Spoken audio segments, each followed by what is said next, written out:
The assassination of Archbishop Oscar Romero in 1980 marked the beginning of 12 years of armed struggle between FMLN forces and the El Salvador government. The Archbishop spoke out forcefully against the repression of government forces and forecast his own death. Weeks before he was murdered, Archbishop Romero said, "If they kill me, I shall arise in the Salvadoran people." We still have not been successful in getting those who committed war crimes punished, including the death of Monsignor Romero. Why? Because in our country, there is still strong impunity. There is institutionalized violence that is enraging the people. Here you see examples of violence that comes from the right. That is to maintain their privileges, maintain the oppression.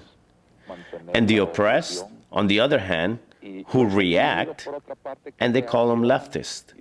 But to a certain extent, this can be explained as long as the right exists, which is why it has to be the most guilt. The murder of Monsignor Romero set off a civil uprising and a conflict, even a civil war, if you will.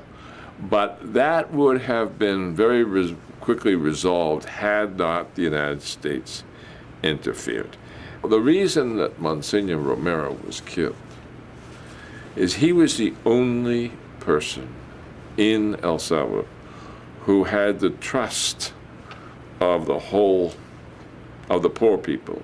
You could have built a moderate, progressive solution around Monsignor Romero. He would have been the ombudsman, the man who said, yes, there's good progress, or no, there's not progress.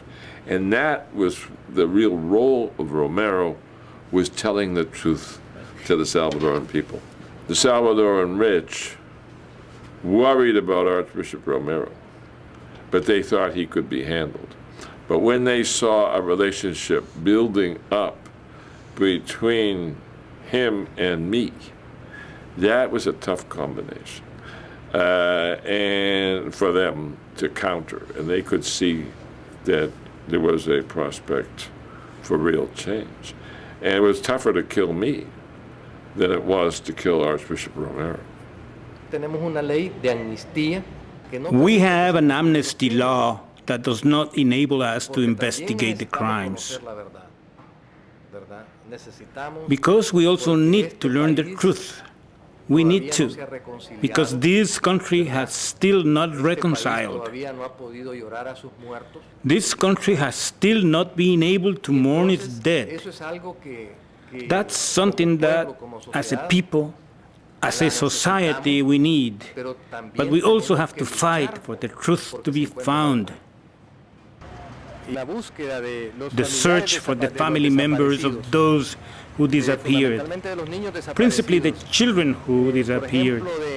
For example, children who were captured, who were wrenched from their mother's arms, and who were taken by the army and were adopted by other people abroad.